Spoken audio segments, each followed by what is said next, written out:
কলকাতার উন্মাদ সাংবাদিক ময়ূক রঞ্জন বিভিন্ন চটকদার কি বলা হয় যে কথাবার্তার মাধ্যমে বাংলাদেশ সম্পর্কে যেই তিক্ততা তৈরি করেছে ভারতের জনগণের কাছে, এর জের ধরে ভারতের সরকারকে নানান ধরনের সিদ্ধান্ত নিতে হয়েছে।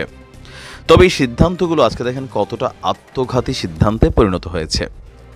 বাংলাদেশ নিয়ে প্রতিনিয়ত যারা আমরা কথা বলি বা ভারতের মানুষও কথা বলেন, আজকে দেখেন আপনাদের দেশেই এই যে সাংবাদিক ময়ূক রঞ্জন ঘোষ, তার বাড়ির সামনে কি ঘটছে, ইতিমধ্যে কলকাতার টেলিভিশনগুলো সেটাকে খুব বেশি প্রচার না করলেও সোশ্যাল মিডিয়া প্ল্যাটফর্মে কিন্তু কন্টেন্টগুলো চলে এসেছে।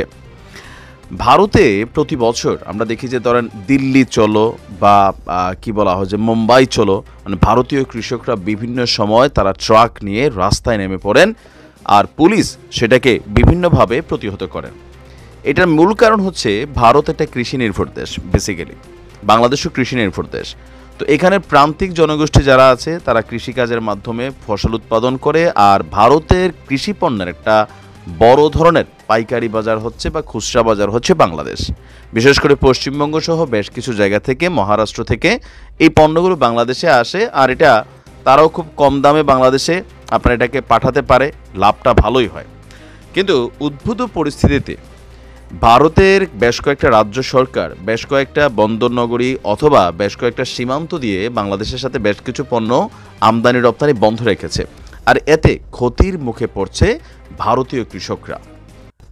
অলরেডি তথ্য বলছে 2023 থেকে এই পর্যন্ত প্রায় 2500 ভারতীয় কৃষক বিভিন্ন সময় আপনার লোন পরিশোধ, কিস্তি পরিশোধ অথবা ফসল চাষ করতে গিয়ে ব্যক্তি জীবনে ক্ষতিগ্রস্ত হচ্ছে, নানান কারণে তারা আত্মহত্যার পথ বেছে নিয়েছেন।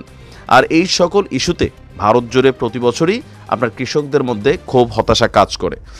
এই যখন অবস্থা, তখন এই যে আরেকটা মার্কেট বাংলাদেশ তাদের হাতছাড়া হয়ে যাচ্ছে, এতে বিক্ষুব্ধ হয়েছেন ভারতীয় কৃষকরা। তারা মনে করছেন যে ময়ূক রঞ্জন সেই ব্যক্তি যে ভারত এবং পশ্চিমবঙ্গ এবং বাংলাদেশের মধ্যে একটা বিভাজন সৃষ্টির অপচেষ্টা চালিয়েছে, এবং তার কারণে হিলি বন্দর দিয়ে যে আলু রপ্তানি বন্ধ হয়েছে, সেই আলু রপ্তানি বন্ধ হওয়ার ফলে ভারতীয় বাজারে বা পশ্চিমবঙ্গ বাজারে তাদের এই আলুগুলো, যেটা বাংলাদেশে তারা 10 টাকা, 12 টাকা, 18 টাকা পর্যন্ত তারা বিক্রি করত, ভারত তাদের নিজস্ব বাজারে কৃষকরা 2.5 থেকে 3 টাকার বেশি দাম পাচ্ছেন না। এখন এই স্বল্প দামের কারণে তারা তাদের যেই ফসলের খরচ সেটাকে কিন্তু উঠাতে পারছেন। আর এই সকল বিভিন্ন ইস্যু নিয়ে আজকে ময়ূক রঞ্জনের বাড়ি ঘেরাও করেছে স্থানীয় কৃষকরা।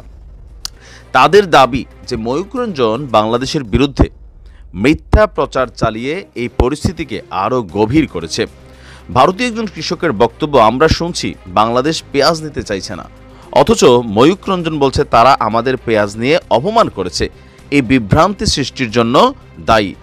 এছাড়া কৃষকরা রাজ্যের বিরোধী নেতা আরেকজন যে আছেন বিজেপির শুভেন্দু অধিকারী, তারও তীব্র সমালোচনা করেছেন। তারা বলছেন যে যদি এই সংকটের সমাধান না হয় তাহলে এই পশ্চিমবঙ্গ রাজ্যের রাজনৈতিক ভবিষ্যৎ অন্ধকার হয়ে পড়বে। আর পেঁয়াজের দাম নিয়ে রাজ্যে উত্তেজনা তীব্র হয়ে উঠেছে। কৃষকরা রাস্তায় আলু এবং পেঁয়াজ ফেলে তাদের ক্ষোভ প্রকাশ করছেন। তাদের অভিযোগ, কেউই আমাদের কষ্টগুলোকে বুঝতে চায় না। 3 টাকায় পেঁয়াজ বিক্রি করতে হবে, অথচ বাজারে 20 টাকার নিচে পেঁয়াজ পাওয়া যায় না। তো এখানে নানান বক্তব্য আসছে যে তার বাড়ির সামনের যে রাস্তা, সেইখানে স্থানীয় কৃষকরা আলু এবং পেঁয়াজ ফেলে প্রতিবাদ করছে। আমি বরাবরই বলি যে রাজনীতিবিদ এবং কিছু হলুদ মিডিয়া তারা তাদের নিউজ কাটতির জন্য, পাশাপাশি রাজনীতিবিদরা রাজনীতি করার জন্য জনগণকে মাঝে মাঝে উস্কে দেয়, আর এই উস্কানির ফলে ফাইনালি কারা ক্ষতিগ্রস্ত হচ্ছে। গেল 4 মাসে আপনি যদি দেখেন ভারত বাংলাদেশের সম্পর্কের অবনতির কারণে, ভারতের জনগণকে উস্কে দেওয়ার কারণে, ভারতীয় জনগণের বিভিন্ন অ্যাক্টিভিটিসের কারণে, বিশেষ করে পশ্চিমবঙ্গের বিভিন্ন রাজ্যের হচ্ছে কি যে আপনারা ক্ষতিগ্রস্ত হচ্ছেন বাংলাদেশের তুলনায়। দেখেন আমরা কিনা খাচ্ছি, ফাইন, আমাদের পকেটে টাকা আছে, কিনা খাবো, কিন্তু আপনি তো জিনিসটা বিক্রি করতে হবে। আমি এর আগের ভিডিওতে বলেছি, যারা বলেন যে আরে বাংলাদেশের কাছে বিক্রি করবো না অন্য কোথাও, আলু, পেঁয়াজ বা খাবারের যেই পণ্যগুলো আছে এগুলো পচনশীল পণ্য। বাংলাদেশ ভারত সীমান্ত হয়, যত দ্রুত বাংলাদেশে কম দামে কম সংরক্ষণ করে মালটারে পাঠানো যায়, আপনি অন্য দেশে এটা পাঠাইতে পারবেন না, অন্য দেশের মার্কেটে আপনি টিকবেন না। তো এই সকল পরিস্থিতির কারণে ময়ূক রঞ্জনের বাড়ি তারা ঘেরাও করেছে। আমি মনে করি শুধু ঘেরাও না, তাকে অবরুদ্ধ করে রাখা দরকার, তাকে জনগণের সামনে এসে বলা দরকার যে সে যে নিউজগুলো করছে প্রতিনিয়ত, এগুলো ছিল মিথ্যা, প্রোপাগান্ডা টাইপের নিউজ। আমি ভারতের কৃষকদেরকে ধন্যবাদ জানাই তাদের এই কি বলা হয় যে যৌক্তিক সিদ্ধান্তের জন্য। ভালো থাকবেন।